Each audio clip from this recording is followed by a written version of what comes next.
Morning, YouTubers. No, I'm not just sitting back with my feet up on the desk for no reason.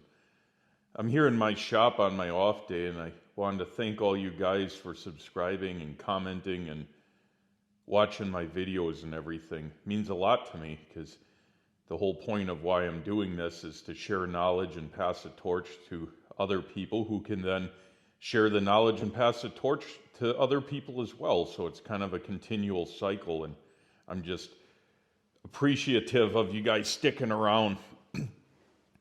So I thought, rather than editing one of the 30 videos that I haven't finished editing so far, that as a thank you, I would kind of do a small little shop tour, talk a little bit about the future, what I got going on, and all of that fun stuff. So why don't we start?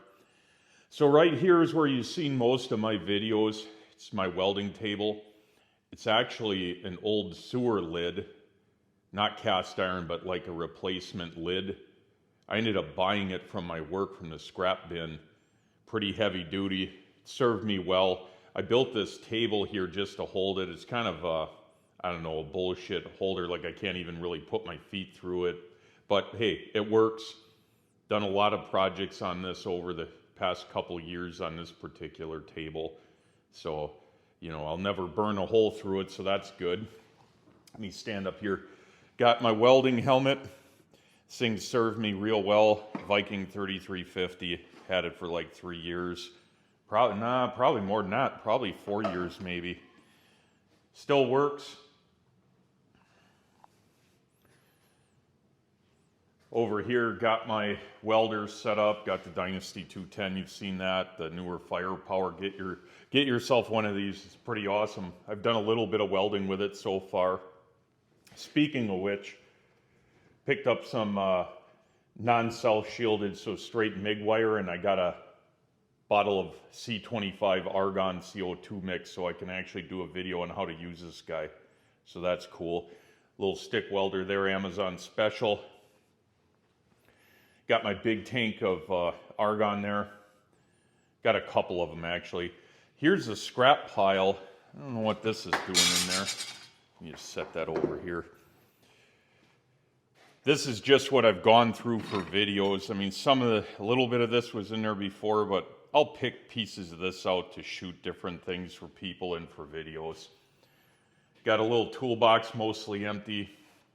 Just swapped out all my cylinders today that I had laying around here, well, some of them. So my torch set was empty again, so I swapped those out. Got another bigger oxygen tank. These are more or less my portable ones. Got a bunch of random Milwaukee tools around here. Let me zoom out so we can actually see something.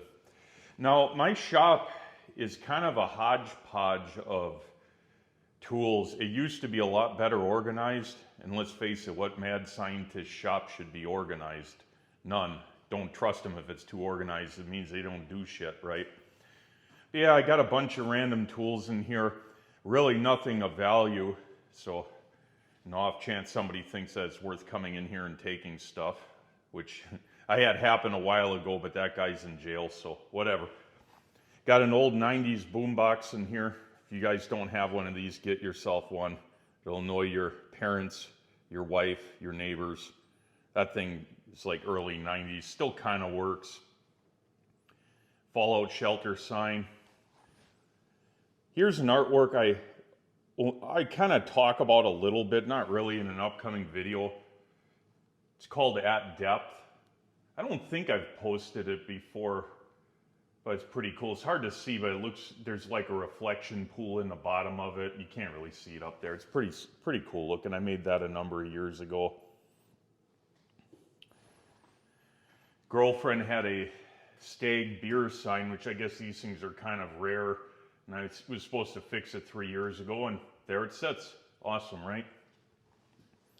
Got my lawnmower in here because I do need to mow the lawn outside occasionally. I do have a dry cut saw. This is one from, the hell is it called? Northern Tool, Ironton. I bought a Harbor Freight blade for this, which that was mistake number one, never buy Harbor Freight blades. And literally, since I'm talking here, let me, you look at this, within like 3 cuts, all the teeth broke off of it. And I was just cutting mild steel flat stock. So yeah, don't buy yourself a dry cut blade from Harbor Freight. The one that was on here lasted like 200 cuts, so that's pretty bad. Bunch of mail that I haven't read. Christmas cards from this past Christmas. Yeah, I'm kind of bad at getting around to things. Oh, I got artwork that I've made that I've decorated my shop with, just because make it a little bit more like home. So, made those. You've seen some of these. Sorry about the light reflection, but pretty cool stuff.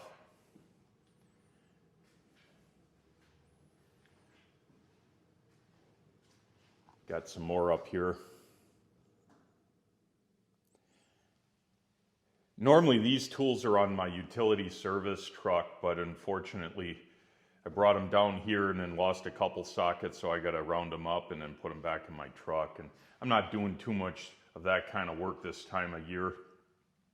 Got a little router table, which brings up an interesting point.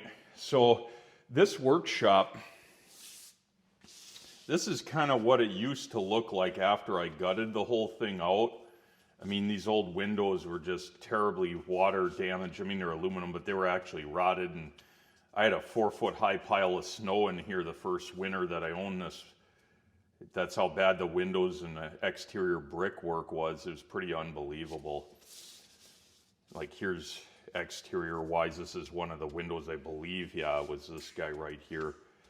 But yeah, this shop was pretty much a disaster. So I ended up gutting everything out of it, framing everything up, insulating it with foam board, all of that, more insulation.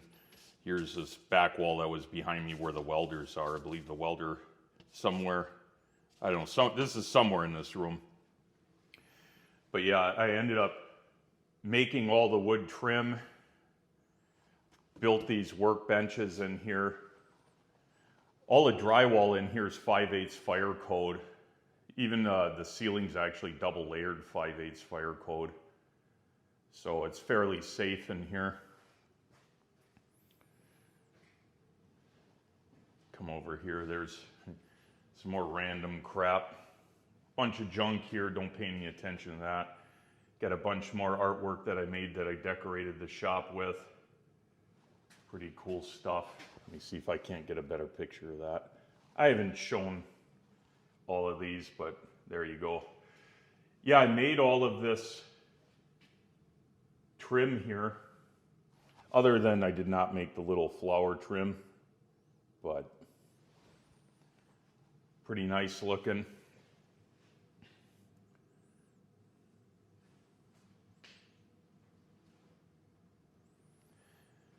So this pile here was like my donation pile. One of the things that kind of happened was a year ago, I thought that this shop was going to sell and I was going to move on with my life. Not really, didn't have a plan, I guess. I just wanted to put it up for sale.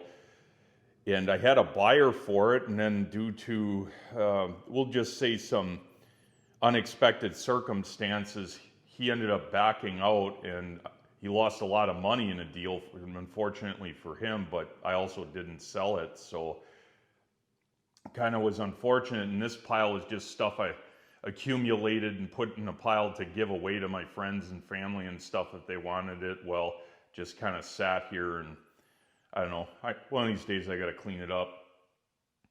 I do have a cool old chalkboard that I write stuff. The end of my videos is this right here. If you ever wondered where that came from, that's on the wall in here. I got a Harbor Freight Hazard Fraught toolbox. Nothing in this, because all my tools I either sold or packed up and gave away, etc. So there really isn't much in that. I mean, it's 90% empty. Yeah, built the work shelves in here as well up there, all the way around the room. I'll show you. I TIG welded that years ago. It's a wrench, much like the tattoo on my arm. Pretty cool. You got to have a decent vise. I'm not a fan of the swivel vices a lot of guys have. I don't know, I seem to break them. And I found this at Menards in the clearance bin for, I don't know, 90 bucks. I mean, this is pre-Corona, so I got a pretty good deal on it. It's not the best, it's an Irwin. I mean, at least it closes somewhat parallel. I haven't broken it yet, so that's a plus. Got my acetone. I don't know what that heart's doing up there. You saw me make that in a previous video. But yeah, got rods here. I actually got a whole couple tins, like ammo boxes full of rods. I keep them in there just to keep the moisture off of them. Got a little toolbox down here full of crap. Yeah, pretty humble shop. This is actually a small part of the shop that I own. I just don't use any of the other stuff because it's all like a disaster, as in like needs full renovation. You know, depending on the circumstances, right now I do have another accepted offer to take over this workshop and building from me, but I'm unsure at this point if it's actually gonna sell. So I'm gonna kind of just keep making videos and helping you guys out the best that I can. If I end up keeping this place for some reason, like I can't get a buyer for it, and it's already been on the market for a year at this point, I'll end up doing like a full shop reveal just so you can see, you know, other areas of this place. It's kind of cool, a lot of history at this place. But anyways, there you have it. I thought I'd do a little shop walkthrough. Pretty humble around here, like don't really have that great of a shop, but I got everything that I need to fix stuff. And then of course I can always do stuff outside, like you'll see in upcoming videos. But yeah, anyways, thanks for sticking around. Thanks for subscribing. I appreciate it. And like I said, I appreciate all the comments, and I hope to help you guys get to a better place in life. You know, like my father always said, you know, having skills to fall back on is very, very valuable. And welding and all the other stuff that I'm going to teach you guys, that's just some of the things you can be skilled in that's useful. So it always pays to have more knowledge. Until next time, guys, thanks for sticking around.